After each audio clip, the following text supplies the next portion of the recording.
This is Tony Todd, Candyman, and you're listening to the Don't Go Out There Horror Movie Podcast. Be my victim. Be my victim. God bless you guys. Keep up making the magic and staying safe and being productive and creative as possible. Ernest Hemingway once wrote, "The world is a fine place and worth fighting for." I agree with the second part. In a world where zombies, ghosts, serial killers, and vampires all exist, it's Nico, Brian, Mike, and Dustin, and they are all that stand between you and the films that could end the world. Welcome to the Don't Go Out There Horror Movie Podcast. Welcome back, everybody, to the Don't Go Out There Horror Movie Review Podcast. Just want to thank all of our listeners and fans. We really appreciate the support. And before we get started in our next film review, I just want to give a shout out to our website real quick, don'tgoouthere.com. And we just launched our online store. We've got shirts, new hats, tumblers, mouse pads. You can even get a shirt with a horror quote on it if you want to. It's awesome. We've already got some new shirts in. I'm wearing one right now. They're awesome. I posted them on my social medias as well. And shout out to our social medias, Facebook, Twitter, Instagram. Just search for @Don'tGoOutThere. And tonight we're reviewing Brother Brian's pick. And this is a movie that I've been tweeting about a lot just because I'm super excited to talk about this one. We're talking about 1995's Se7en. Brian, do you want to give your general thoughts on the movie real quick? Yeah, sure. So, a lot of studios wouldn't touch this movie because of its violence. We were talking off air a little bit about how, Guillermo del Toro turned it down, directed the movie because he said, because he said the subject matter was too violent. So shocked, with him saying that. But so, without a question, to me, this movie is definitely a horror movie and one of my favorite movies ever. So if you're tuning in to hear us argue with completely different viewpoints on this, I cannot imagine that, one being anything. I can't imagine this being anything but, mostly of a love fest, kind of like Silence of the Lambs was for this movie. I also, I guess we need to say it. We all know and can agree that Kevin Spacey is probably a piece of shit, allegedly in real life, but he's also an amazing actor, and I think honestly the real foundation of this movie. So both of these that can exist at the same time. So I just want to put that out there too, because this movie isn't what it is without him, honestly. And I don't even know why that even has to be said, because how many of these assholes are out there in Hollywood, doing this that we don't know about, and we talk about every week about, how great their acting is. So it's only because we know some stuff in this case, but allegedly. Anyway, I'm not even going to bring that up anymore, probably on any of these movies, and that's probably why. But yeah, so this movie, I'm super excited to dive into this one. Yeah, I'll go next. First time I saw this movie, I went to a friend's house after church, and me and a couple friends, we was watching a movie, and I'd never seen Se7en, so we popped it in, and almost everyone else fell asleep, but I loved it. I was hooked from the get go. Just the first kill, I was all in. This movie is great. I'm sure it was a hard reception in 1995, honestly. This movie still holds up well. It has a very deep message. It's kind of like the movie Joker and other movies where you kind of wonder, do I root for the bad guy in this movie? Do I understand where the bad guy is coming from? Yep. Mm-hmm. This movie is great. Like Brian said, I'm really not going to have much bad to say about it. A few nitpicks here and there, but there's no perfect movie, I guess. Mike, do you want to go next? Yeah, sure. So I actually saw this movie before I got into horror because, again, this is one I could do because, part of the reason I didn't watch horror was because of the gore, and you get gore in this movie, but you don't get the acts of that said gore. So for me, it was very digestible, and I fucking love this movie. I'm just gonna come out and tell you, I gave Silence of the Lambs a 10. This is some stiff competition. I fucking love this movie from the moment it comes on to the moment it's over. Very few nitpicks. I love the behind the scenes of this movie getting made. The story of how Fincher almost left Hollywood altogether until he got this script and all that other stuff. And I think that, by the way, shout out to David Fincher. I love the way he shoots this movie. Oh yeah. The way, just the different ways he gets the camera involved with different characters. Like he shoots certain characters in a different way, and it's just so good. I love the acting. I think Morgan Freeman's great, but Morgan Freeman kind of play. Brian said it earlier. Morgan Freeman plays Morgan Freeman in every movie, but he's good at playing Morgan Freeman, so that's okay. I love Brad Pitt in this movie. I think he's great. I think Gwyneth Paltrow adds like a ray of light, which is like the only bright spot. Like from a dark, dingy movie, she adds a great little bit of light there. Right. Which is kind of what makes the end of this movie so goddamn unfortunate, and you can feel it in your stomach when it happens. And so again, great, love this movie.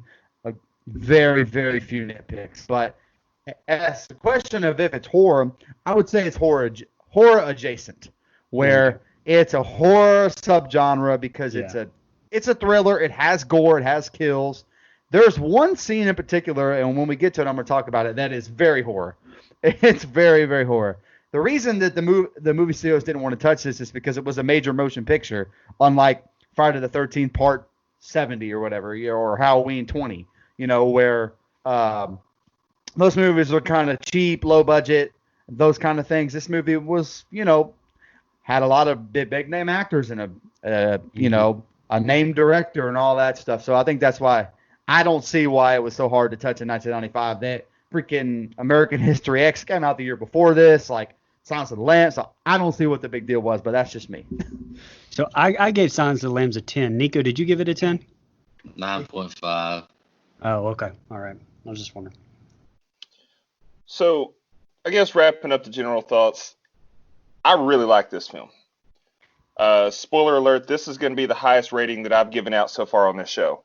I've kind of been tougher on films than a lot of, the rest of you guys. Stingier with my higher scores. This one's going to be right up there with y'all, guaranteed. Like, this is a great movie. Yeah. However, Stephen A. However, I don't find this movie to be horror. I don't think that this is not a knock on the movie. I still love it. But to me, this is a rated R extended episode of Law & Order SVU with a better cast. And again, that's not meant to be a slight. Right. It's just, I think that sometimes we confuse gross or unsettling or demented with scary. And to me, that's what horror is. There's got to be some element of being scared. And I remember I watched this movie for the first time in high school, and I've seen this movie probably, I don't know. It's up there with some of the higher numbers, higher totals of the movies we've done so far of how many times I've seen it, just because it's so great. I've never once been scared. It does have suspense and like, ooh, what's going to happen next? Until you get accustomed to knowing what's happening next. But I don't find it scary. But however, it's a very well done, creative, suspenseful movie, and overall, it's great, and I love it. So I'm not saying any of that as a slight. And right, hey, I agree with you, but in a different way. Like, I don't get scared of movies with ghosts and demons. Those movies do not scare me. So I still would classify them as horror, but to me, when I watch them, I kind of watch them with a jaundiced eye. Like, I watch them for the filmmaking, the creativity, the kills, and stuff like that, but I'm not necessarily scared watching those movies. So I see your standpoint with that. Okay. Yeah. I know where you're coming from. Yeah. It's all an interpretation for everyone, I guess. Right. This kind of like we've mentioned Silence of the Lambs. This movie was kind of intimidating to me as well, just from a scene by scene standpoint. But I trust my guys to really hit home the small details in between the. There's like 3 really long dialogue scenes, but they're great. Every scene is right. Yeah. Just. Well, we'll get to that later. The film starts in Somerset's apartment. That's Morgan Freeman. He's getting ready for work. He shows up to a crime scene. There's a dead body on the ground. Now Detective Mills shows up, Brad Pitt. He's going to be Somerset's replacement. Somerset questions why he was reassigned here. Now, Somerset's in bed and he turns on this little machine or whatever that helps him go to sleep. And then the opening credits roll. Mills wakes up next to his wife, Tracy. He gets dressed for work. The phone rings. He kisses his wife goodbye. Mills and Somerset show up to a crime scene. Dead man, faces in a plate of spaghetti, the cop tells him. They enter the dark yet dimly lit home. They find the dead man at the kitchen table. His feet and hands are bound together. Somerset investigates. Mills discovers the bucket of vomit. Somerset and Mills drive off. Mills makes Somerset aware he's a detective just like him. The coroner says the man's been dead for a long time and wasn't poisoned. He ate until he hemorrhaged internally. Gun pressed to the back of his head. Somerset tells the chief the story of how the man died. Somerset tells him that death has meaning. He tells the chief he wants to be reassigned. He says Mills shouldn't have it as his first case. Chief kicks Mills out to tell Somerset he's keeping the case. Mills exits and avoids the media. Another crime scene. He watches a district attorney on TV and stands over the word greed written in blood. And he sees a picture of a woman with her eyes circled in blood. That's just the first two opening scenes. And Brian, you want to go first on this, man? This is your pick. Tell us about the intro. All right, so the metronome at the side of the bed of Somerset. It's a nice touch as it goes, perfectly with his character right now, smooth, calm, bed perfectly made. And we see later in this movie, obviously, the other end of that arc as his world gets turned upside down. Like Mike said, I said off air, Morgan Freeman plays a great Morgan Freeman usually, but in this movie, he's spectacular Morgan Freeman. Morgan Freeman playing Morgan Freeman is great, especially in this one. You don't know where this movie is actually set. All you know is it's a big city. Your mind, at least my mind, fills it in. That's like, an old New York maybe, but it's never really said or put anywhere either. It's always said this city or this town. The police badges, nothing shows it. And I really like that. It's like a mixture of modern being, 90s, and like an old noir black and white detective, 20s and 30s detective serials, like Dick Tracy was. I'm really like a sucker for those kind of things. The gluttony crime scene, so this set was so amazing, well done. And I'll say it now, and it applies to the rest and every damn scene just about in this movie. But the cinematography is just fucking amazing. Darius Kanji deserves all the props for that. Even just this scene, you have no lights, and it's shot from like ground level. You go from that to under the bed as they look underneath it. And so it's just, I love the cinematography in this. I can't say enough about that. And this movie was, really criticized, like we said a little bit about, for being violent. But honestly, most of the actual violence of this movie is, off screen. This scene, for instance, with the crime scene, the bucket's a perfect example. I mean, you don't get to see what's in the bucket, but the response to it, it's enough to suggest what's inside. So all you're seeing is like the aftermath of these deaths, and your mind does such a good job of like filling in the blanks because the way this movie's shot and written, and I think it's great. Lastly, you get to the greed and crime scene. Again, you don't even get to see the aftermath here, and it's not even until later in the movie that you actually get to see the pictures, pictures of that. But again, your mind fills in the blanks there, and I really think that's just very smart writing. Go ahead, Dustin. Yeah, I mean, you want to talk about just coming out of the gate swinging. This movie did a great job of setting the tone. It introduced you to the two main characters immediately, which I thought was good. Gave you enough of a backstory to where you're invested in Brad Pitt's character, Detective Mills.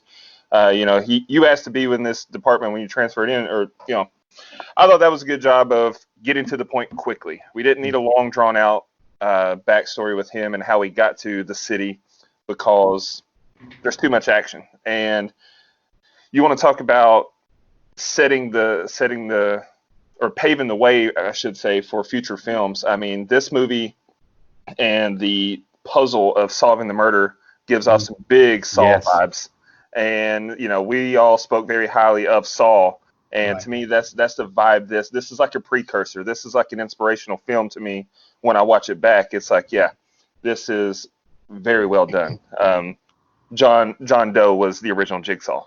But I really like the creativity. I mean, the disgusting manner in which the first murder was committed.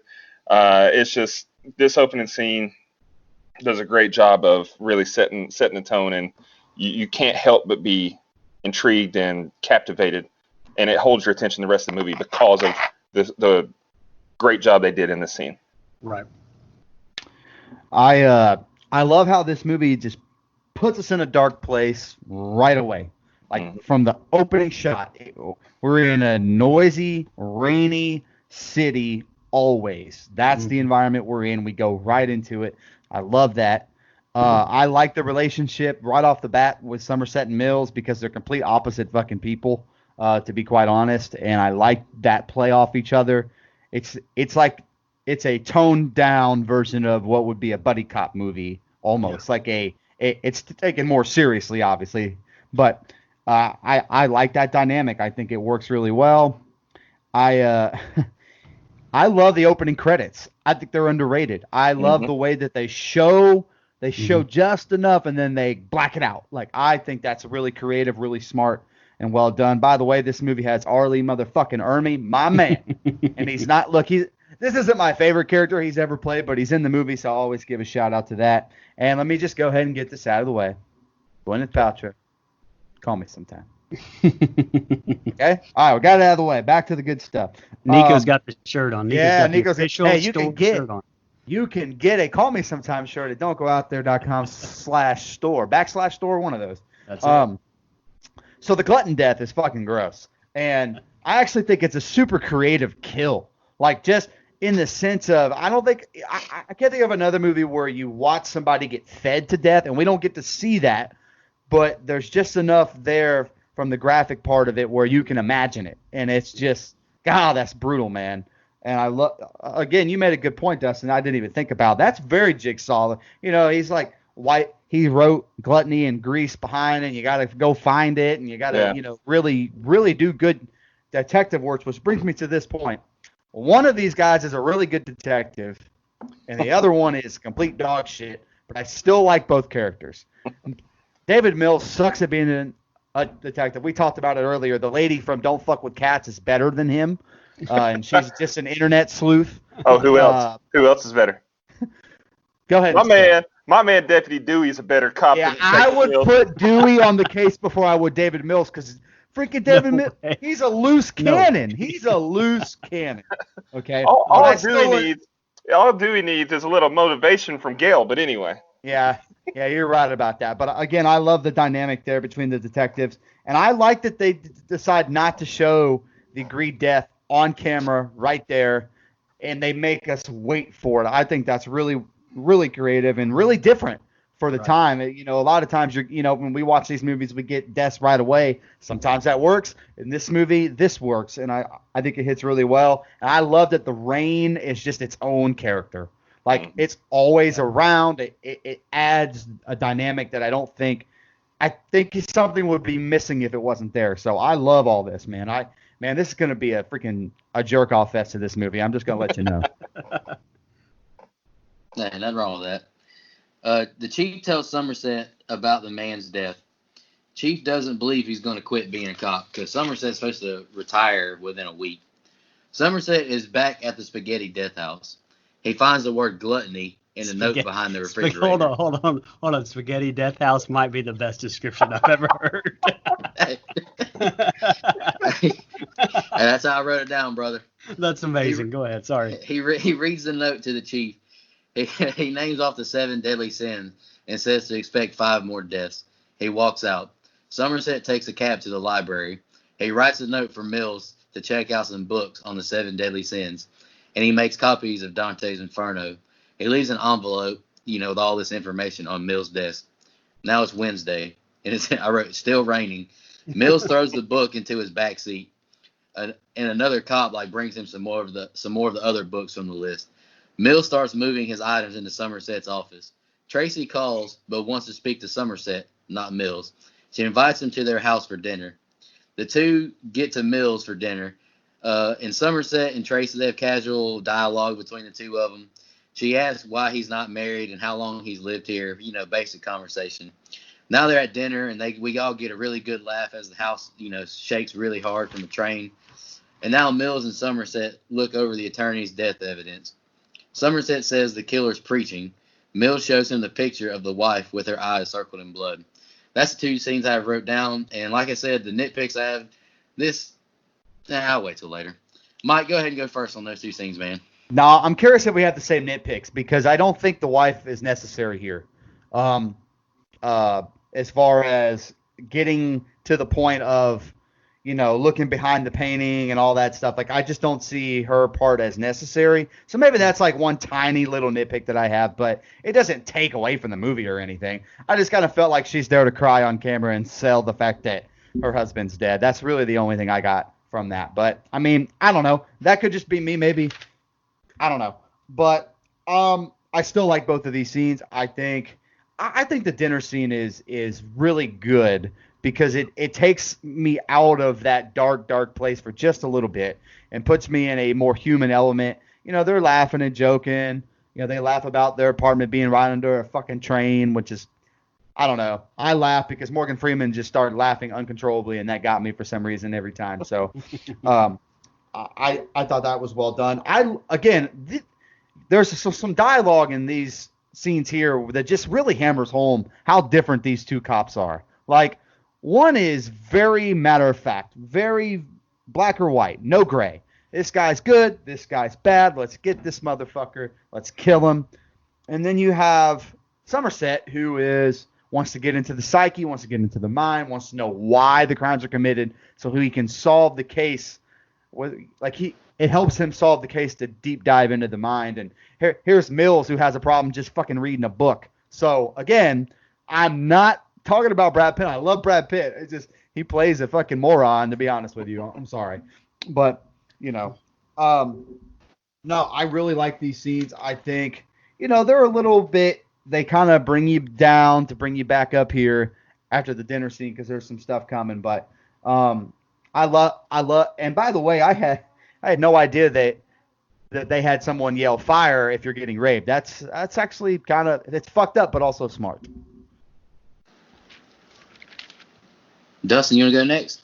Yeah, sure, I'll go next. So I agree actually with what Mike said. When I rewatch it, it actually irritates me that they brought the wife in because I'm like, she should be a victim later. Like, there has to be a purpose for bringing her in, or she has to be a bigger piece into solving this. Like, she's the one that tips them off, puts two and two together. Oh, this guy, but she serves no purpose other than to identify a picture on the wall that, let's be real, if it's a real life homicide investigation, they should have tore that place apart looking for prints. That picture should have already came off the wall. So I don't know, something didn't sit right with me about that. But not to harbor on it for too long, I really enjoyed the dinner scene because the train. Well, first of all, Tracy reaching out and calling the office and wanting to talk to Somerset. Like, you put yourself in Detective Mills' shoes. Your wife calls and wants to talk to your new partner. You're like, okay. And then he hands you the phone back and she hung up. You're like, what the fuck just happened? Like, he did a good job of conveying that emotion. Like, he just looks at the phone like, okay. And then they get to dinner, and it does a good job of showing the personable side to Somerset because up until now, he'd been standoffish and about his business, and he's here for one thing. Retirement. He's not even wanting to be a good cop at this point. He just wants to get to the finish line. He's trying to give cases away. But it did a good job of humanizing him and really letting you relate to him. Because when that train passed over by, that may be the hardest I've ever heard Morgan Freeman laugh. And I laugh until I know every time I watch it. Like, we don't get that side of Morgan Freeman. When he laughs in movies, it's usually just a little snicker, a little smirk and a snicker. And so him to be horse laughing like that really gets me every time. Yeah, I mean, it's just a good job of furthering storylines. That's pretty much what I got in addition, other than what Mike said. Pretty much echo it. Yeah, in this group of scenes, there's no crime scenes, but the character development I think is great in these scenes for sure. A little tidbit about, you saw Somerset knife throwing a little bit here. I got this from the director commentary, but those were like prop knives that weren't equally distributed in weight, and they weren't even supposed to stick. So they were just going to film Freeman throwing it and then cut to the knife going in, but Freeman kept just being Morgan Freeman, just amazing, and was throwing perfect. hitting those targets and making them stick. So that's really him throwing those knives in those scenes. Also, another little tidbit about the library. It was actually a bank, and there's some great back and forth in that library with Somerset and those guards, having quote unquote culture coming out of their asses. Like that was great. That was great, and led to that montage with that whole like the London Philharmonic Suite Number 3 like in the background. That was absolutely. I thought it was a great soundtrack for that scene too. Another, a little fact here, and I guess I'm getting all mine out at the beginning here, but the scene where Mills comes into his office, and Somerset's there, Brad Pitt actually really hurt his left arm filming a scene later in the movie, the chase scene, like real bad, like exposed bone bad. So on some like car window, I guess, during that chase scene. And if you'll notice, for a lot of the movie and scenes like this, he's actually hiding his left arm because, he's not supposed to be hurt yet, but his arm's really got it, in a sling and on a cast apparently, and it would like turn his left arm purple because it was so tight. So like once you know that, you really kind of notice him hiding it and stuff, but you have to see him, and you have to know that carrying that damn box into that office probably hurt like hell in real life, but Brad Pitt is Brad Pitt, so he just probably shrugged it off, no problem there. The only thing I'll say about the dinner scene, I kind of echo what you guys say about how amazing it is, but Gwyneth Paltrow, who we know how amazing an actress she is, but she's really the sunshine, in this dark and gritty whole movie in this whole city. And those three laughing, I believe, is like I cannot recall off the top of my head another scene except maybe when they're shaving or something. It's the only time you see anyone really laugh with joy and smile in this entire movie. I'm sure that's purposely done, but the last little detail about this movie that I thought was funny was they're like Somerset asking for Mills for wine, but he doesn't notice until he like picks it up while they're talking that it's not in a glass, and he like looks at the cup like, what the fuck? But nothing's like ever said. It's just like little human nuances like that are amazing throughout this film, and I thought that's just brilliant, and you see it like upon rewatch instead of maybe the first time. Right. I do have one more thing. I missed it. I had it actually a little bit further down. So you mentioned the switchblade. The switchblade is another one of those things that's an inanimate object, but it's kind of like its own character. Yep. So he pulls it out, when they're at the scene when he's taking the painting off the wall to cut it open. He's like, "What is that?" Switchblade.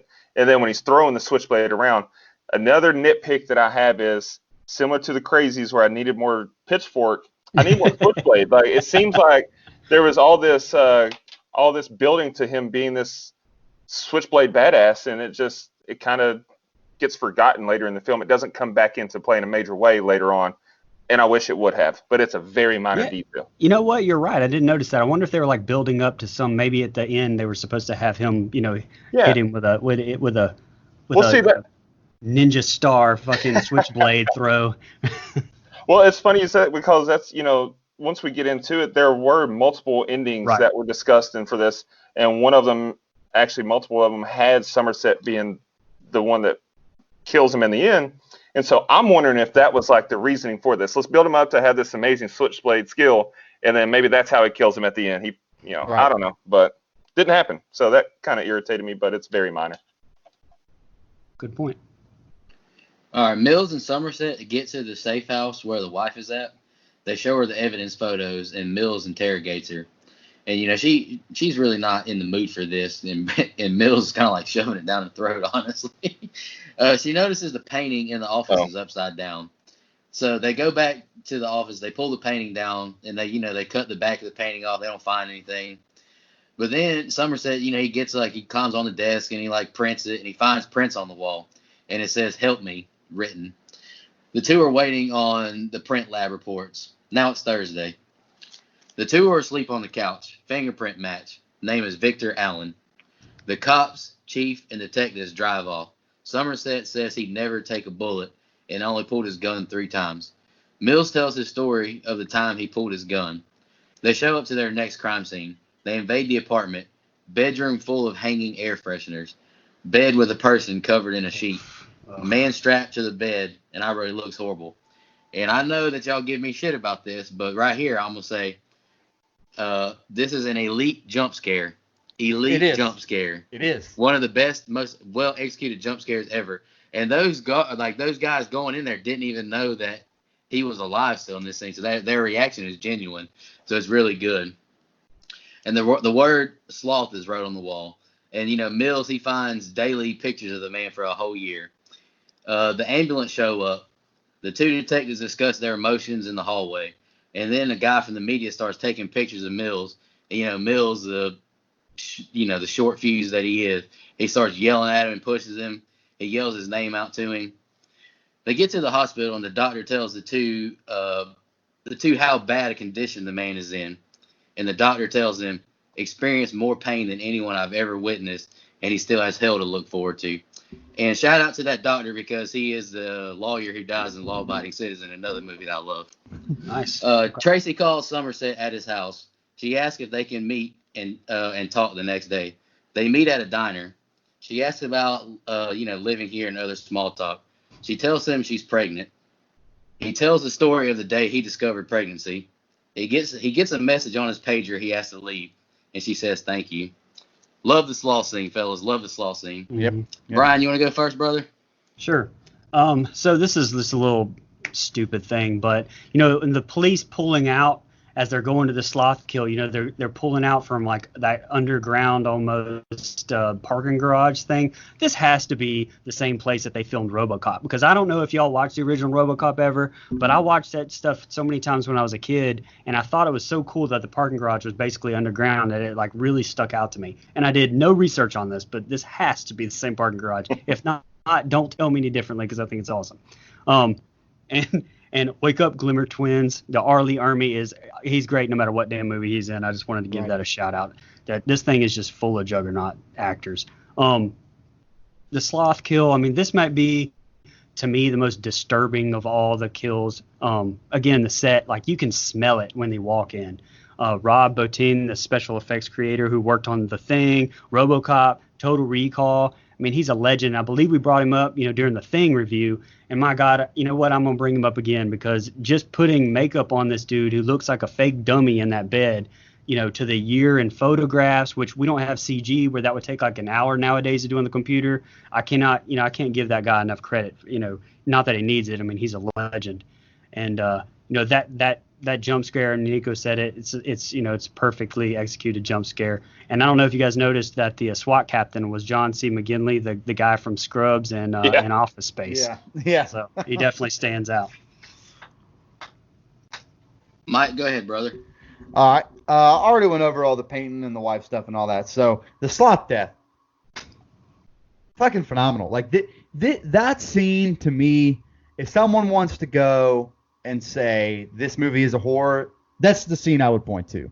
There's very, very good horror elements to this scene. The way the body is shown, the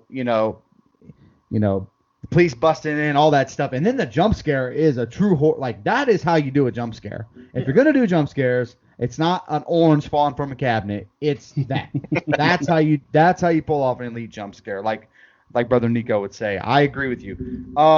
You have a weird feeling with the sloth death, because the sloth guy's crimes, and you don't really feel bad for that guy. Like you do in a way, but you don't in a way. And I think that's a very tangible part of this movie. A lot of, like Dustin said, it is a lot like Saw, where you're kind of like, well, whose side am I really on here? Again, you know how much of a twisted, sick fuck you got to be to go the level of detail to give your victim an antibiotic so he doesn't get wounds infected. Like he wanted him to die a much slower, more painful death than just dying of an infection. Like he wanted him to feel clearly, because he didn't fucking die yet. He's still alive, just laying there with all these pus sores and shit. I love the way they make that look. It looks so realistic. I don't mean I love it like yay. I mean that's so blech. It's so gross. But again, I like the stuff at the hospital. I like how emotional Mills is, as a friend of the show Grinch would say, you're emotional. That's what I have to say to Mills. But again, the lunch scene I like, but I feel like it's kind of another one of the. It does show a human side to Somerset. That's good. But it also it sets up. Look, I'm not a big fan of it in general, but it does set up the importance of something later. Just like, her being a really nice character and then her having this baby is setting something up. Like, Gwyneth Paltrow is in this movie to get you emotionally attached to Gwyneth Paltrow. So this scene does that in revealing that she's pregnant. So to that point, it's important. I don't like watching it because I don't really care about these two interacting at a diner, but I do feel it's important to something later on down the road. So I'm glad it's there to make me feel more attached to the character of Tracy. I agree. Yeah. Here's my question real quick. That's one of my nitpick scenes. I think it's unnecessary because it's like you already had this little dialogue with Somerset and Tracy, right? While Mills is playing with his damn dogs forever. It's like, to me, it's like this is just, there's too much of that. Like, you could have had he could have found out she's pregnant without having a whole nother scene about this. Like, right, I would have trimmed just some of this up personally. Right. Just because, it is like 2 hours and 6 minutes or something. You could have trimmed 10, 15 off of it. Oh, I agree with that part. part. Better. Yeah. So it's a little long, but that's just me. Go ahead, Dustin. Well, piggybacking off of that, the 2 hours and 6 minutes of this film didn't feel nearly as long as the second half of The Crazies to me. Like, no, not even close. We said 2 hours that movie flies by to me. We needed to trim 10, 15 minutes off The Crazies. To me, this movie is, I think they did a good job with pacing to where even this scene to where you're saying could be trimmed, even if they had or they left it in, which they did, it's not a huge factor for me either way because, like Mike said, it did a good job of painting the picture and, foreshadowing and setting the tone for things to come. So I don't have a major problem with it, but I get what you're saying. So these scenes, as soon as they walk into Victor's apartment, goddamn, this is going to be disgusting. Like, the first thing that I thought when I see a bunch of pine tree air fresheners, I was like, this guy either really loves smelling like a taxi cab or this apartment is going to be the most grotesque scene in the movie. And I was right. That line that the doctor said about, and he still has hell to look forward to, I love that line. I thought, man, what a way to, further drive home that this guy's still not done paying for his sins, so to speak. I thought that was great. Going off of what you said about the diner, though, fun fact, that diner and that exact booth is the same booth and the same diner that Denzel Washington and Ethan Hawke meet in the movie Training Day. So that was a neat little tidbit that I found when I was looking at stuff for the movie. But yeah, and the last thing that I have on it, it's another little thing. Michael Reed McKay, the guy that played Victor, that's really what he looked like, other than the makeup they used on his face. Like, he was really that skinny. When he showed up to the film,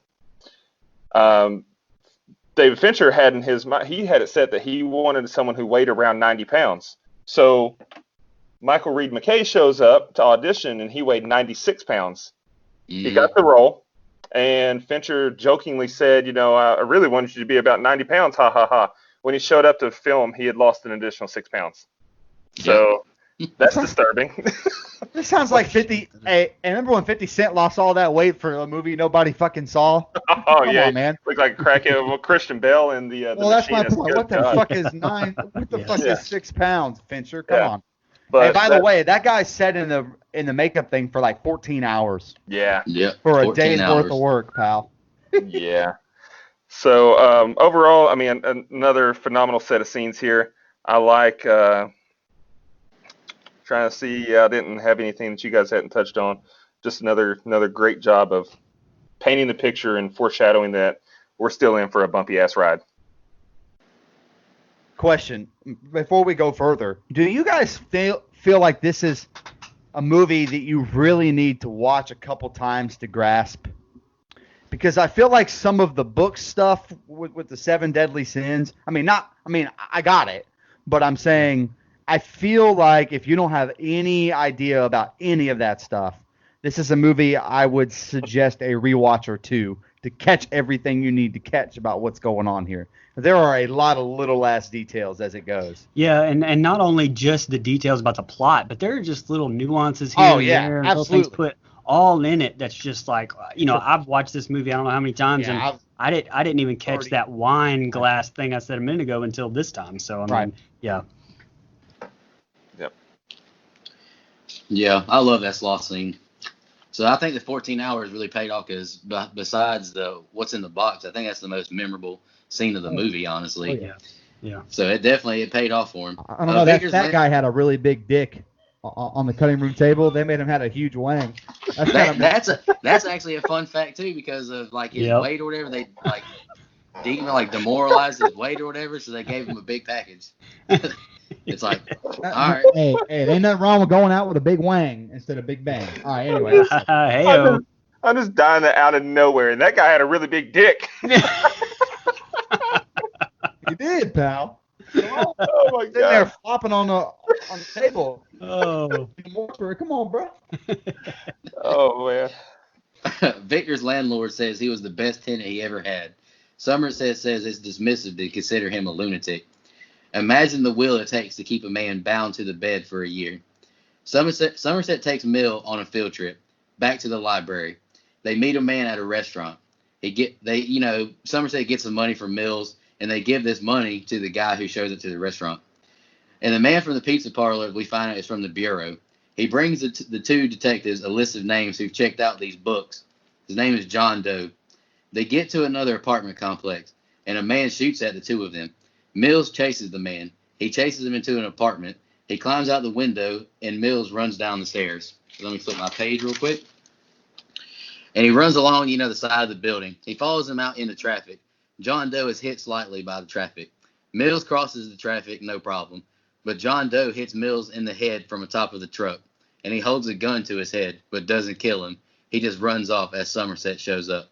They go back to the apartment. Somerset says they can't go in there, but Mills kicks the door in anyway. And he pays a bum to tell a cop that she heard and saw someone shoot in the alleys, so they get their warrant. They investigate the apartment. Somerset finds mementos from previous deaths he's orchestrated. Mills finds photos of the deaths being developed, and he finds a picture of himself the photographer took of him.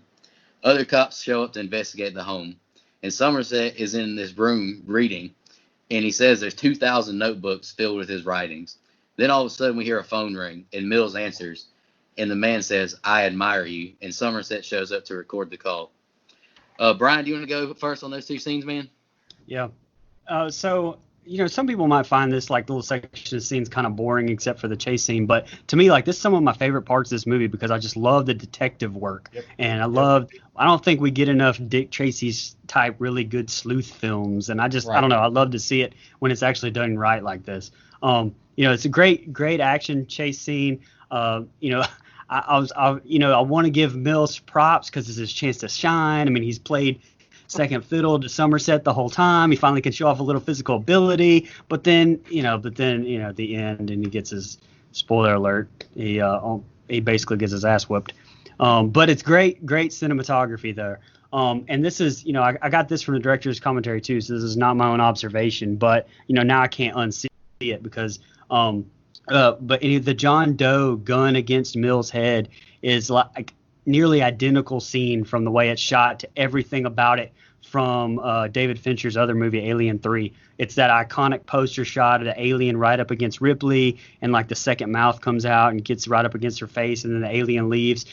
Everybody knows what I'm talking about. Maybe not Nico, but most of the audience will know exactly what shot. Alien 3 is a bag of shit. So it is, but you got that shot. Yeah. Just right, from, right, anything. Right. And just one last thing, a little tidbit about the notebooks. They're all props, obviously, for the movie, but apparently they all took like 2 months of continuous writing. Yeah. They actually wrote on every page, took up every spot, and it adds the believability of it because they, researched psychopaths like writing styles to even do it. So just a more above and beyond that little tidbits that this movie does. Speaking of being a psychopath, that's psycho right there to fill all that out. Those notebooks are in the movie for like 20 seconds. Yeah. Anyway, but I like the attention to detail, so I'm not complaining. So, I guess I'll go next since I just spoke over. I'm sorry, guys. Okay, so I'm Okay, sorry. I gotcha. had to throw that in because I had been waiting on that. I had been waiting on somebody to mention that. That is fucking nuts to me. Anyway, having someone do this kind of paperwork and background on people through their library checkouts was actually illegal at this time. Very, very fucking illegal. It was only legal after 9/11 because of the Patriot Act. So it's fine now. You know, everything. This show right now is probably being listened to by somebody in the CIA. So, yeah, again, no worries. But before this, in 1995, very, very illegal, which is kind of, I agree with you, Brian. It adds to the detective work. They're willing to go to this extreme length to catch this son of a bitch. And I like that. Again, who's a better cop chasing the bad guy? David Mills here or Dewey in Scream 2? Oh, you know my answer, brother. Isn't Dewey limping and gimping and running around like bear? God, that's messed up.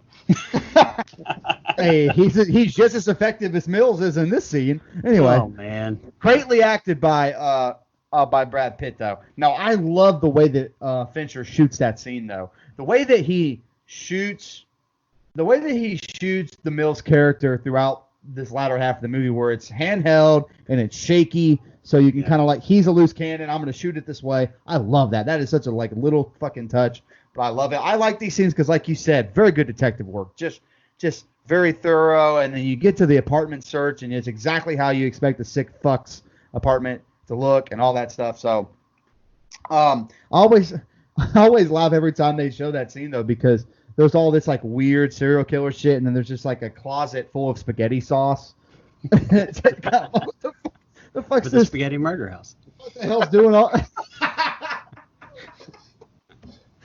It's just a bunch of fucking tomato paste in the corner. it's really weird. But no, and again, 2000 Notebooks. Oh, jeez. And by the way, this is exactly where Brad Pitt fucks his hand up, and they didn't even use that take. They used a different take, so he fucked his hand up and kept going for no reason. That is good acting, Dustin. Anyway, Yeah. but yeah, I love it. I love those scenes. Just to play off that real quick, Dustin, I don't mean to jump in front of you, but just to play off that, Mike, like, you know, and that you bring up a good point, because, you know, Somerset gets that character arc where he's like perfectly everything at the beginning of the movie, and then he starts to kind of like lose his shit at the end. You can tell he's rattled. But what would have been good with Mills is to have a similar arc and not been maybe such a loose cannon at the beginning, and then have this stuff like really starting to really get to him. That might have actually been a little bit better and maybe made Dustin like the character a little bit more. Okay. I don't like the character either. He can get the fuck out. He's a terrible detective.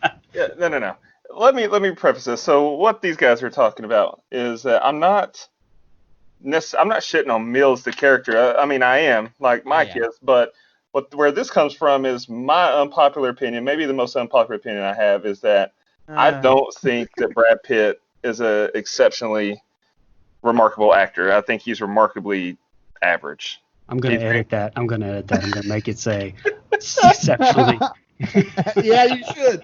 I mean, just kidding. Let's be honest. The cast, the supporting cast, the script, the cinematography. This movie would have been just as good. You didn't like him as Lieutenant Aldo Rain? That's his best role. But anyway. Okay, well then there we go. Anyway. Okay. So this scene, you touched on it, Mike, about the Patriot Act. You know, is when that became legal for them to monitor library records. Right. But at this time it was illegal, which means that friend from the Bureau was a dirty cop, right? Does it not seem like Mark Boone Jr. is a dirty cop in everything he plays? Every damn movie, yes. He's the same cop in Too Fast, Too Furious. He's the same cop in Batman Begins. Anyway, Batman Begins. He's a piece of shit cop. So that's hilarious to me. But and another thing that I held earlier when you guys were speaking on this, it's a little Easter egg you may not have seen, but when they're in this pizzeria and Mark Boone Jr. comes to meet them, there is a poster on the wall that says New York Pizza.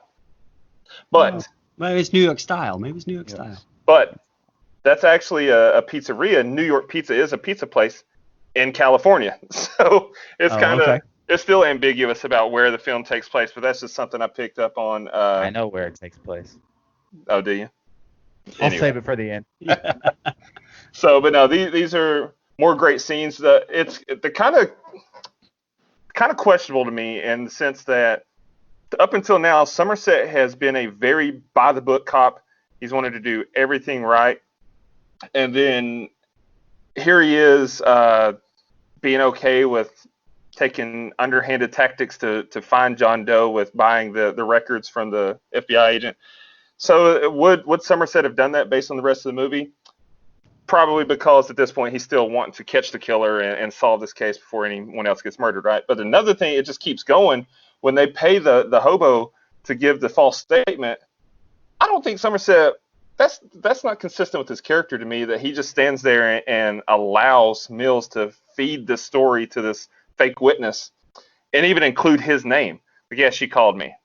That part was a minor nitpick, but again, I get it because and you're in the heat of the moment, and your job is to serve and protect. Maybe he's just wanting to prevent more. He was pushed to his limit, but it was questionable based on his backstory so far. Right. I agree with you. That was like I'll justify it in the sense of it's important to catch the guy, but you're right. It's the first time you're kind of like, well, oh, okay, this motherfucker, he's dirty. Not dirty, but like he's not exactly by the book either. So. Right, and then I took it to a place where, okay, so he's okay with his name being attached to this because he's retiring in a few days. So in the end, is if they get a conviction and he goes away, is it really going to matter? His name's going to be off the books. He's going to be retired. Right. But again, that's just one of those little nitpicks that I have. Yeah, I've always viewed Somerset kind of as a calculated guy. Yeah. I mean, you can still be a little dirty, but calculated. Right. Mills is just a hothead like Eric Matthews from Saw. He belongs in Lethal Weapon. But anyway.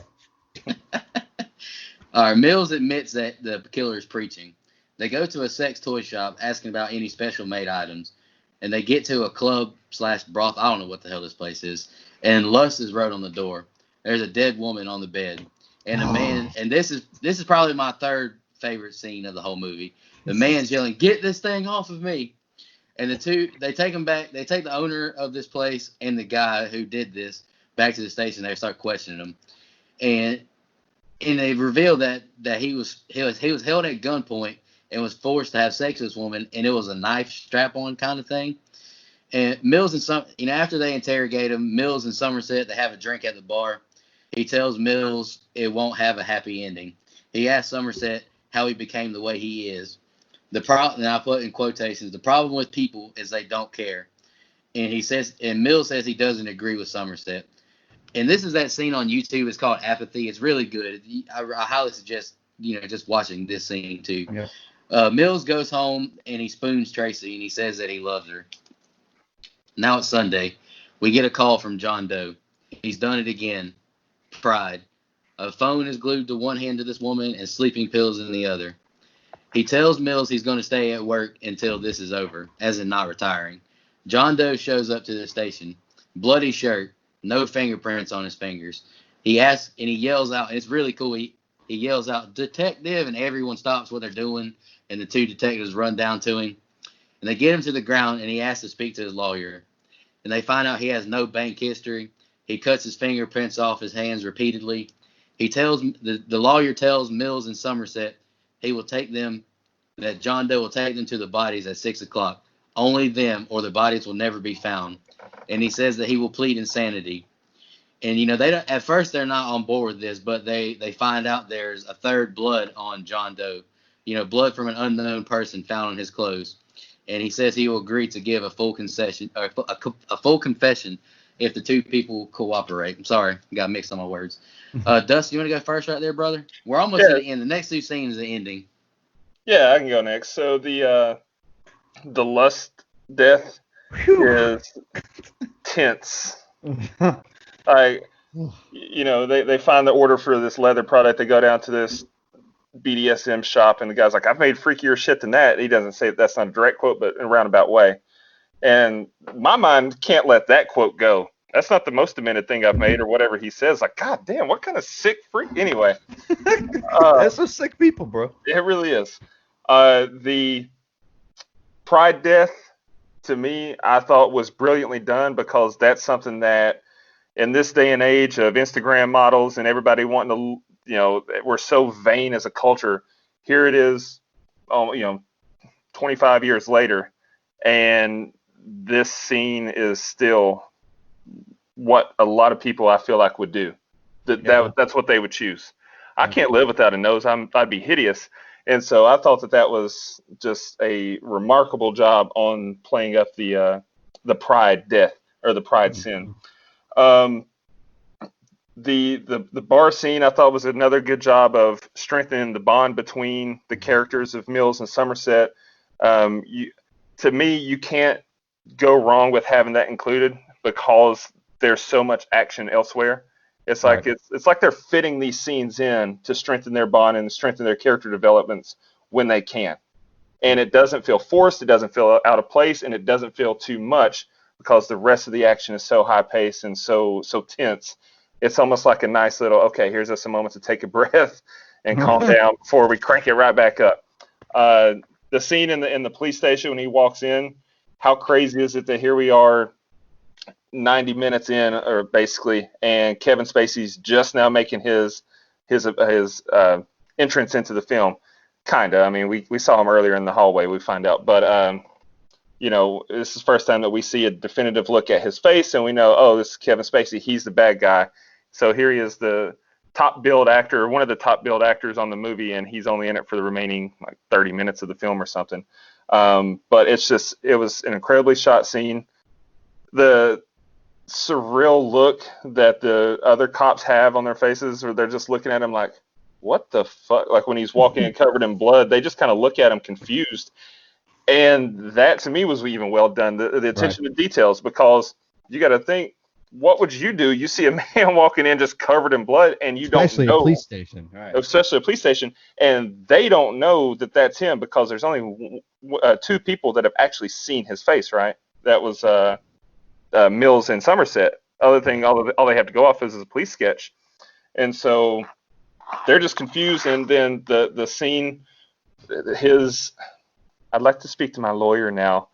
That just his tone and the way that he delivers that line is like, okay, this guy is batshit crazy. Okay, he's way too calm for this.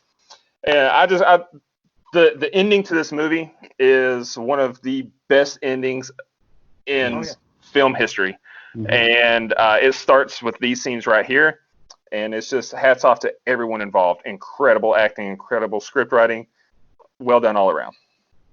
Agreed. Go ahead, Brian. Yeah, with the lust death, again, you get a shot of the crime scene and a woman on it, but you don't actually get to see very much of it. But the story from Leland Orser, who is in Alien Resurrection, The Bone Collector, Saving Private Ryan, it's like his acting is just amazing, because it's just terrifying as you hear the whole story from him, and it puts you there, makes you feel like you saw the whole thing. The bar scene, that whole conversation about apathy, it just reiterates the fact that this movie is about people, and human nature, not about how gruesome the next kill is, not about you're rooting for the killer. You feel exactly what this movie wants you to feel. And, as you go straight from that to, you seeing all of this and how it's changing Somerset, and how, how Somerset stuff is, all of his stuff is done and filmed even. And, the scene you're seen with no dialogue, just soundtrack of him, throwing the metronome across the room, throwing knives some more. It does a lot without even saying anything. The pride scene, I get what you're saying, and I don't know what else you could have really done with it. But to me, like, if you want to say it's the worst kill, not that we really see kills in this movie, but to me it's almost really forgettable, just because of how all the craziness of all the other sins that we've seen, the aftermaths. And like you said, we're getting in the third act of this film. We've had two freaking Hollywood heavy hitters carrying this film, and we think that's plenty, and then boom, here walks in Kaiser freaking Soze, which that movie came out, I think, the same year, by the way. And that's just it just puts this movie over the edge, and it's what it needed. I mean, like you said, he's only in it for like the last 30 minutes, but it's really special because you get to see Spacey, Pitt, and Freeman together for that 30 minutes, and it's amazing. I mean, you said it, man. It's one of the best of all time. The last thing, that whole shaving chest scene, it's probably the quick light little scene that the audience needed before we get to the climax of this film, which we know is just like brutal emotionally. So I think that's what purpose that scene serves, is just to kind of like let you calm down just a touch before they hit you, and make you laugh even maybe just a little bit with the little commentary, or the banter back and forth between Somerset and Mills, and just to get you ready for what's coming up. All right, so I'll piggyback off of you guys. I mean, you guys kind of said everything I have wrote down here, but I'll say my stuff anyway. So that lust death is tough, man. Like, that is, and it almost works better that they don't show it, because again, if this were, and I like these movies, so I'm not shitting on these movies, but if this were like a cheesy stock slasher, we would probably see that scene. Yeah. Like, if this were the Terrifier universe, we would see that scene. Terrifier. We would see that scene with Art the Clown. There's no doubt about it. So this is like just a different take on it, and I kind of prefer this because that's fucking gross and terrifying and all the other things. I like the interrogation scene. It's so tense. Like, oh god, like the first few times I watched it, like I'm right there, like in there with the tension. I like it. By the way, a knife dildo is just one hell of a way to die. Like, Jesus Christ. Jesus Christ. The bar scene is really good for dialogue. Just the dialogue in that scene. And again, if you haven't seen this movie, you're listening to this, one, why? But two, go watch this movie and listen to the dialogue in that scene. It really is, like Dustin said, a kind of calm before we pick it back up. But it's good. Like, some movies having like, man, this scene sucks. Like The Crazies last week that we talked about. This is done so well that I'm into what they're saying, and I love the apathy scene. Like Nico said, go watch it. I like the Pride death. I don't love it, but I don't hate it either. I think to cut off her nose to spider face is kind of a clever line, so I enjoy that. But John Doe turning himself in is not something I saw coming the first time I ever saw this movie. Like, I was not expecting that. So if you're a first-time viewer, you're kind of like, whoa, what the fuck? But Kevin Spacey immediately takes over this movie the minute he gets on the screen. And it's no knock to Morgan Freeman, and it's no knock to Brad Pitt or anybody else involved here. But he immediately is the movie when he's on. That's it. We're now involved in, every time I watch this movie, it makes me want to go watch Usual Suspects, because he looks like Kaiser Sose in this role. So he kind of like they're very around the same time and very similar-ish. Not spot on character types, but similar-ish enough. So it always makes me want to watch it. And by the way, cop, cutting the fingertips is serial killer 101, pal. He's not the first one to ever do that. So I don't know why you guys are expecting fingerprints. This is a smart guy. By the way, that's what makes him so dangerous, is that he is a smart guy. And when he gets him to go to the car, that is him being smart. Like, the third blood is, well, we know now what the third blood is, but they think it's somebody he's brought out and buried in this desert, but it's not. And we find out what's in the box, which we'll get to. But I agree with you guys. This next closing scene right here is 25 of the best film minutes that I can think of. Like, three really great actors sharing the screen together, and it's the way it's shot, the tension, everything is just so perfect. And I'm excited to talk about it. I'm really excited to talk about it. Absolutely. Yeah, and going back to what you said, like I don't want to harbor on this scene because it is so disturbing, but that dildo knife death is straight out of Patrick Bateman's playbook. Like that feels like something that was taken out of American Psycho, and they're like, yeah, let's incorporate that in this movie. It's just so fucked up. But yep, let's take on this great ending, fellas. All right, Mills and Somerset get dressed to take John Doe to the destination. Somerset asks him who John is. John says his work is special. Tells Mills people won't be able to comprehend or deny his work. Mills calls John insane and asks him, do you know that you're insane? Somerset John is overlooking the contradiction of his work. He says he enjoys his work. And then John Doe replies, "There's nothing wrong with enjoying your work." He calls out all the people he killed and were not innocent. Only in a world this shitty could you even try to say those were innocent people and keep a straight face. We tolerate these deadly sins. He tells them he's only there because he wanted to be there. Mills goes off on John after he says he's only alive because he spared him. The Lord works in mysterious ways, John Doe says. They get to where John wants them. John asks, "What time is it? What time is it?" He says, "It's close." He takes them where he says it is. Somerset sees a van driving full speed towards them. Somerset approaches the van in the car. He points the gun in the air and shoots. He yells, "Get out of the van." The guy is just delivering a package to David Mills. He was paid $500 to bring it to him. Somerset opens the box. John begins to tell Mills that he meant it when he admired him. Somerset is horrified at what he finds in the box. He tells him John Doe has the upper hand. John says he admires Tracy. He purchased Mills' info and visited Mills' home after he left. He took Tracy's head as a souvenir. And this is where, Brad Pitt starts yelling, "What's in the box?" I saw you with the box. What was in the box? Oh, what's in the box? What's in the fucking box? Envy is John's sin. He wants Mills to become Wrath. She begged for her life and the baby. He says Mills didn't know Tracy was pregnant. Somerset tries to get the gun for Mills, but Mills shoots him in the head repeatedly, killing him. Mills walks away a broken man. The chief shows up and says, "We'll take care of him." Somerset says that he'll be around. And the film ends with an Ernest Hemingway quote, "The world is a fine place and worth fighting for." I agree with the second part, as Somerset says as the film ends. Elite ending to a movie, fellas. A lot goes on there. Elite acting from all three of those fine gentlemen. Right. And I'm just going to agree with y'all real quick for y'all jumping to it. Kevin Spacey was the best actor in this movie, even though he was only in it a third of the movie, maybe less than a third.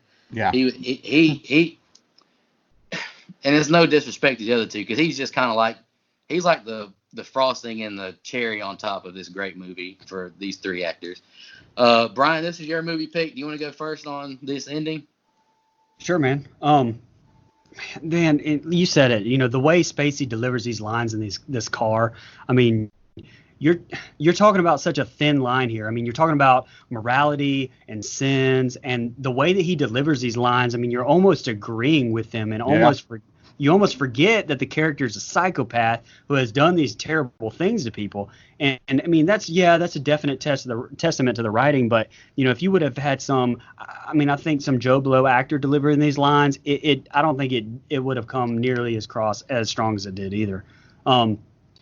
Something you may not know about the ending here is, they had to reshoot a lot of this and, call back the actors 6 months later. So sometimes in the car, you get 6 months later Brad Pitt, and a lot of the shots in the desert, you have far away shots or shots where the actors are, blurred in the background and stuff. And that's because Pitt was, shooting 12 Monkeys, and the actors were working on other stuff and they couldn't get them back for some of it. So that's something I really, once I heard that in the director's commentary this time, I really paid attention to. It's hard to not notice now. But like Dustin said, we've seen so many movies be strong openings, like elite openings, and fall on their face in the last little bit of the film. But, the ending here, I mean, we talk about openings to movies all this time and how epic they are, but this ending is epic. And, yet another example of a movie not ending happy and yet is brilliant. I mean, so again, I don't have to have a movie end happy, but, some movies earn that ending. I'm looking at you crazies. Brad Pitt's acting to me in this scene where he finds out about his unborn child. I mean, just the sheer, we would all shoot the guy too. I mean, right. Somerset just looks up, and he knows that it's over, and he doesn't even have to say a word. The last thing I'll say, David Fincher was actually drawn to this film because of this ending. He had issues. Mike touched on this a little bit earlier where, he worked on Alien 3 and said he'd never come back to do another Hollywood movie again because of how much interference, 20th Century Fox gave him. He comes back to this and finally, New Line tells him to change this ending. So, they toyed around with the dog's head in the box and with Somerset coming over and realizing what the game is, and having Somerset shoot him since he's so close to retirement, essentially basically saving Mills' life. But Brad Pitt was like, no, fuck that. This is my character. It's in his DNA. And so, we got what we did. So Man, like I said, I can't say enough about this ending. Go ahead, Mike. Yeah, man. Whew. This is, again, I already said it. 25 is just my favorite movie minutes ever. Like it is up there with the ones that I hold highest, like Shawshank and stuff like that. It is right up there with just like how much I love this ending. I'll say this is probably my favorite movie ending of all time, just because of the way it's acted, the way Fincher decides to shoot this thing, where you get the way he shoots Kevin Spacey is different than the way he shoots Brad Pitt, and it's handheld here, and it's on a crane operator with Spacey, and it's so good and so back and forth, and I love the psychopath that Kevin Spacey plays here. Nico made a great point. Again, he is the best actor in this movie as far as this role.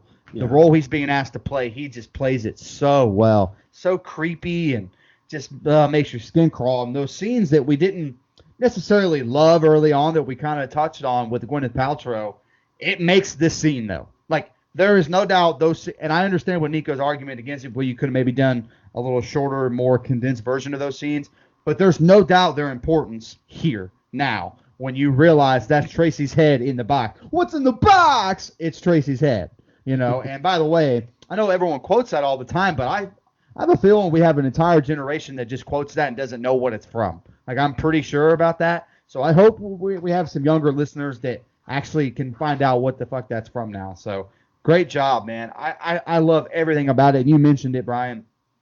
I'm glad David Fincher didn't leave Hollywood, because he directed another one of my favorite movies, which is Social Network. Or he's involved in it anyway. So I mean,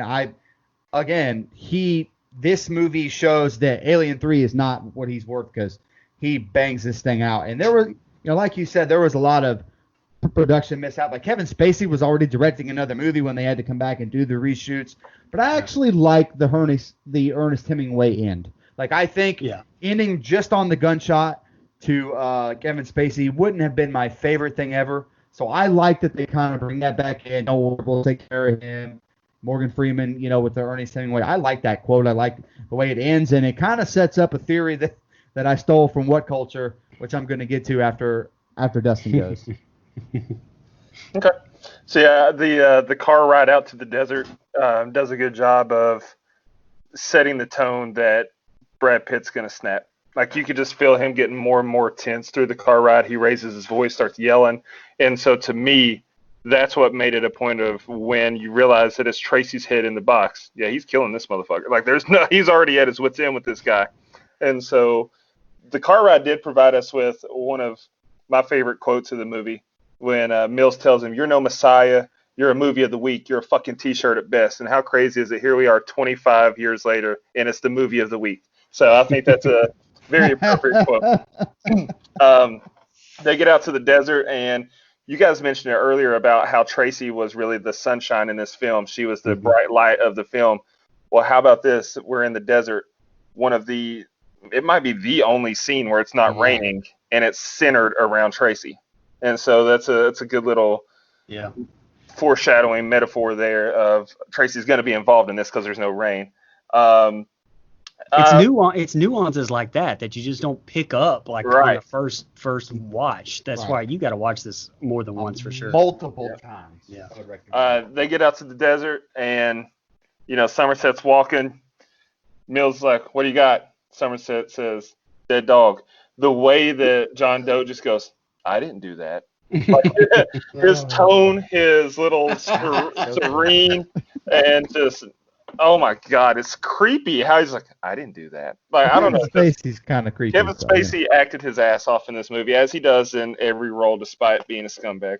I thought that, like you guys said, I mean, I don't want to continue just kissing this scene's ass, but this is probably my favorite ending of any film ever, because of the unexpected turn that it took.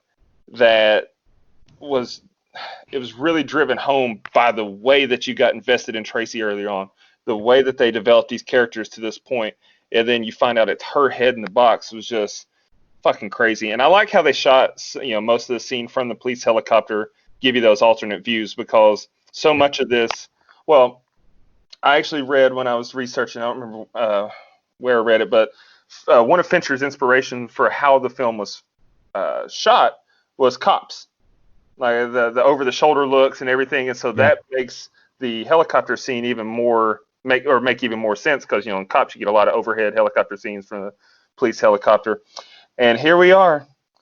It's a running thing now. I'm gonna find a way to tie David Arquette into every film. His brother Richmond is the delivery driver who brings the box to the desert. So shout Kevin out Bacon. This is 6 degrees of Dewey. 6 degrees of fucking Dewey. Jesus Christ. Shout out to the GOAT David Arquette and the whole Arquette family. He's a big guy. Richmond Arquette was the driver that brought Tracy's head out there to the middle of nowhere. Got paid Nice. $500 to be there by Nice. 7 o'clock. A quick note. I love how Fincher turns the camera around on us when the wrath thing comes to be. Like when you see it's like Brad Pitt's pointing the gun at us.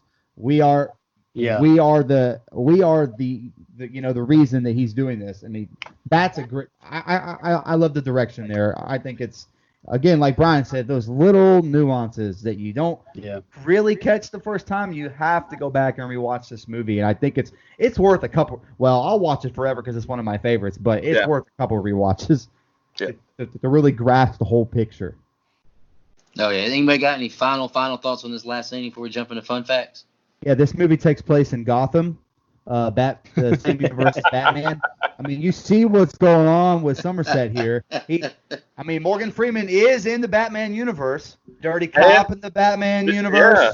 Mark Boone Jr. Tell me that city doesn't look like Gotham, though. It's dark, it's rainy, it's crime riddled. This is pre-Batman, though, pre-rise of Batman. So you're saying John Doe is actually Lex Luthor? That's totally different. Well, which he was. I would say he has been. Yeah. Well, and that's true, but we saw him die, so I don't know how that works. But what I will say is, in the sense of this movie having all this realism, the Kevin Spacey character is kind of a Batman villain. Like all his kills have messages. Like the Joker always leaves a card. Or listen, I'm no Batman expert. Okay, I'm not going to pretend to know this. But I'm just saying, you could see it how it could be set in pre-Batman Gotham. That's all I'm saying. The connections are there. I'll let you make them. That's all. All right, I'll do mine first. We've already kind of went over some of them. Brian just touched on this one. New Line executives balked at the film's ending, but Brad Pitt refused to make the film if the ending was changed. David Fincher told Spacey and Pitt, "This is not going to be the movie that you're remembered for, but it may be a movie you're incredibly proud of." Denzel Washington turned down the part that went to Brad Pitt, saying it was too dark and evil. He later regretted it. He later regretted it after watching the film. The film's brooding, dark look was achieved through a chemical process called bleach bypass. The silver in the film stock was not removed, which deepened the dark, shadowy images of the film. We touched on this earlier. Makeup for the sloth victim took over 14 hours. And coincidentally, Seven was the 7th highest grossing film of 1995. That's all I got. Nice. Whoever's got some fun facts, go ahead. I got quite a few. So, all right.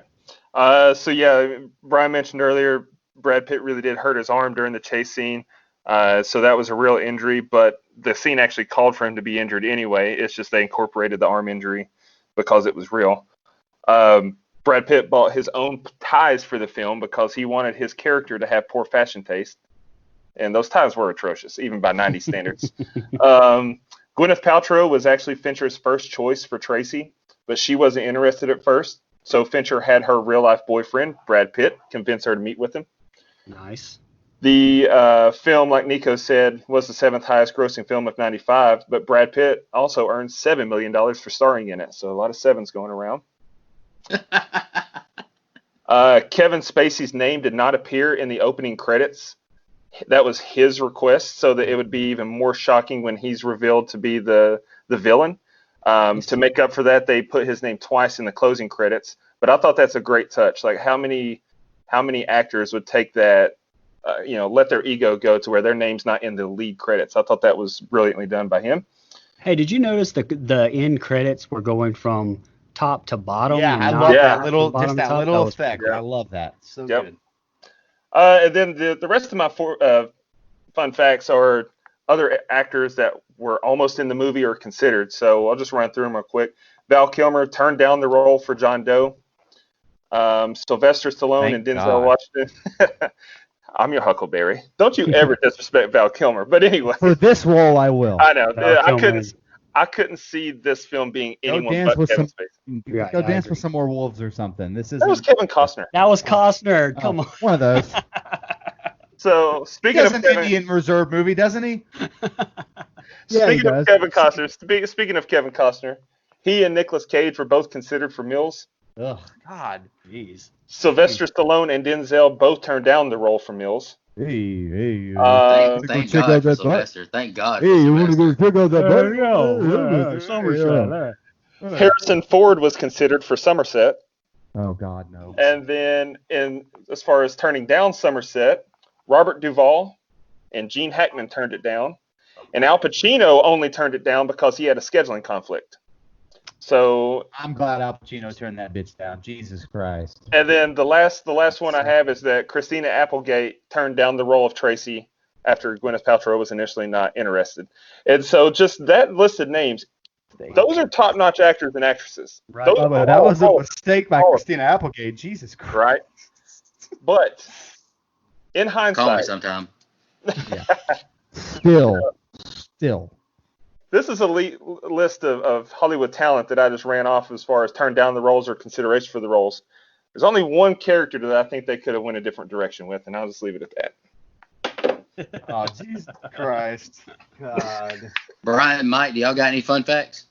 I don't. I said mine during the thing. I don't really. Yeah, you guys kind of already knocked those out of the park, so I'm glad you did. The only thing I really had, which I found real late earlier today, was the movie Solace with Anthony Hopkins. The original script for that movie was actually a sequel to this movie. They kind of flipped it and did a couple different things with it, John Clancy and all that stuff. But the original script was a spec script specifically written for Morgan Freeman's character in this movie. And so it was originally written as a sequel to this movie because obviously the studio wanted one, but it just didn't go forward and so many different changes and stuff. And it ended up being a completely different movie that's still decent. But I'm glad they didn't do a sequel. Yeah, Not I'm glad every they didn't. movie needs a sequel. This is Right. done. Kevin Spacey, you're dead. You're going into a mental institution, and my guy's going to be Batman's right-hand man. So, anyway. There you go. All right, boys. Here's our favorite time of the show. Brian, this is your pick. You want to go first or last? I'll go last. Okay. Anybody want to go first, or I can? It doesn't matter. I'll go first. Sure, why not? Go ahead. My favorite, well, it's kind of hard to say kill, but I guess my favorite kill is... Death scene. Death scene. Death scene. There you go. All right, so, man, that's hard. That's so freaking hard. I'm gonna say Sloth is my favorite death scene. It's one of the classics. Everyone knows what it is. My favorite scene,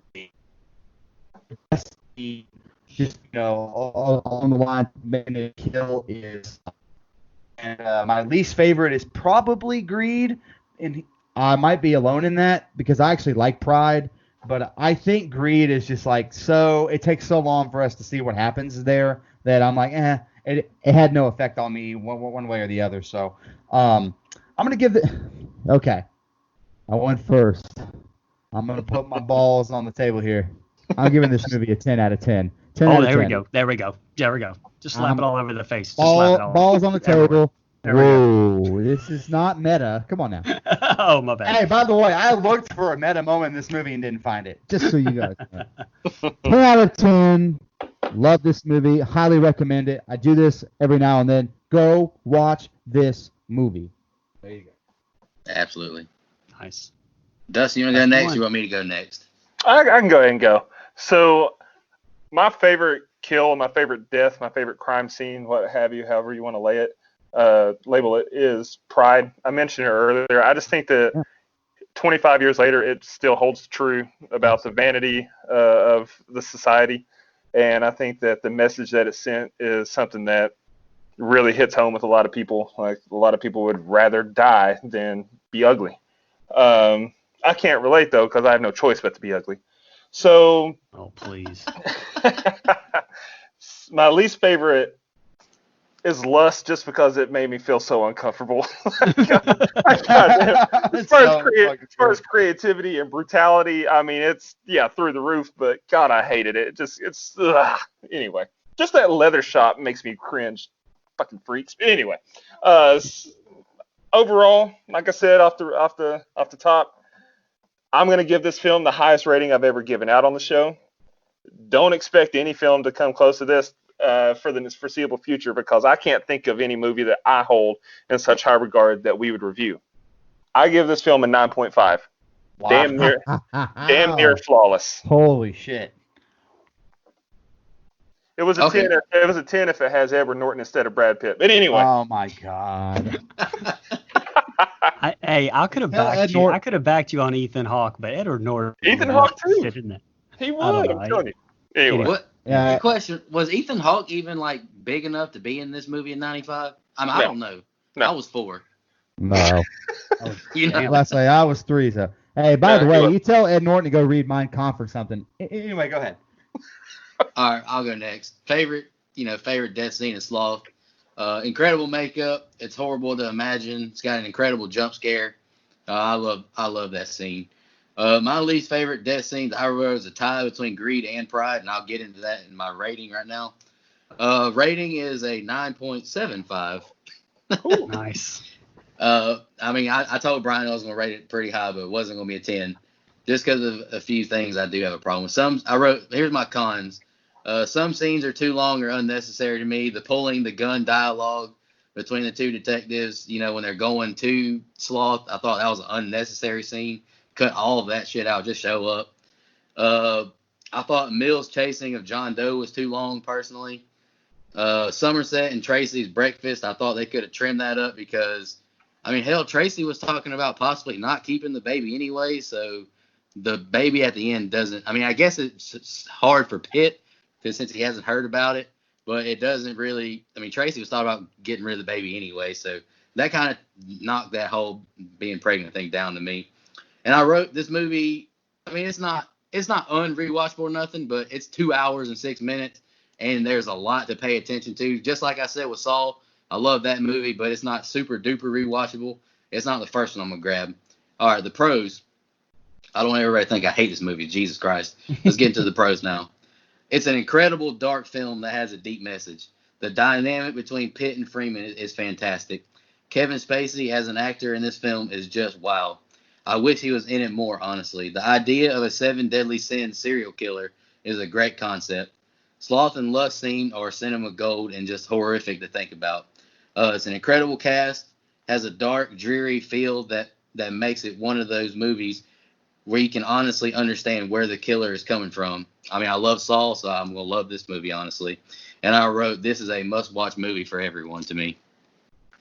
Go ahead, Brian. Like I said, my only nitpicks are just some things I just felt was too long and unnecessary. But everything else, 2 thumbs up. Yeah. I can see where you would think that it may have been a little bit long. I can see that, but I enjoy those slow parts a lot in some movies, especially this. And I didn't mind them at all, but so like I said, first of all, let me just say every one of the death scenes, every single one of them to me is great. Like every single set, everything that they did, I thought was great. The only reason that I thought that the Pride one was a little bit lacking was just because in comparison to the, even the originality of the other ones, to me, I thought that's why I was like, if I had to pick one that I didn't enjoy as much as the other ones, I would say the Pride one. Hey, Brian. Yeah, go ahead. Let me chime in. I forgot to say this. That's exactly what I'm talking about. The Pride and the Greed death. I would like a lot more if they spent more time talking about the deaths and not driving and saying, "Oh, I pulled my gun one time," or, "Hey, Somerset, can we have breakfast tomorrow so I can talk to you?" I want to see more about the deaths, but that's just me. Go ahead. Right. I got you. I get it. I like that character development though. I actually used to have a sound bit of Somerset saying the 7 deadly sins, that whole line where he goes, gluttony, greed, sloth, wrath, pride, lust, envy. That used to open my computer, actually, whenever I was in high school. So that little tidbit right there shows you. And when I first started this, I even said, I don't know of a movie that we're going to go, that we're going to review that I would rate a 10. And then I watched Silence of the Lambs and I was like, you know what, I got to rate it a 10. And so this, to me, I think is right up there with it. And so I'm going to give this movie a 10 too. It joins Silence of the Lambs as my only other 10 rating. Completely understand. Damn good movie. Yep. I don't really know what to say because I think we pretty much just love fest on the whole movie the whole time. Right. Well, it's kind of hard great. not to. Right. I mean, it's really hard to find, just about every other movie we reviewed except for Silence of the Lambs. But there's been a glaring, obvious negative about it. This movie, I just don't see it. And I tried. I even wrote down the wife thing, so I had a negative. I think that is a negative, but it still doesn't overpower the fact that I think it's a 10. So it's a really difficult movie to find any kind of criticism about. I just think if you're a guy that likes seeing the violence, then this movie might be bumped down for you. But I don't need it. It was done exactly the way it should have been done, and I'm glad they chose to do it that way. Yeah. No, I'm with you. I just wish they would have just went into the greed death a little bit more. Just a little. I agree with you. I mean, their 7 deadly sins. They only did 5 of them really, because 6 and 7 is in the final scene. So I don't think it would have been too hard just to expand on the other deaths a little bit. But All right, next week Halloween 2, right? Rob Zombie. All right. Oh no. Hey, I'm putting in my resignation. Actually, just kidding, Rob just Zombie kidding. though. But Rob Zombie. Next week is Mike's pick. Brian, great choice. This is probably the most excited I've been to talk about a movie, and even more than ones I've picked, honestly, just because I never really thought we'd review this movie, if that makes any sense, but I'm glad we did because it's great. Yep. Mike, is Mike's pick next week? Go ahead and tell everybody what your pick is. Here's Johnny.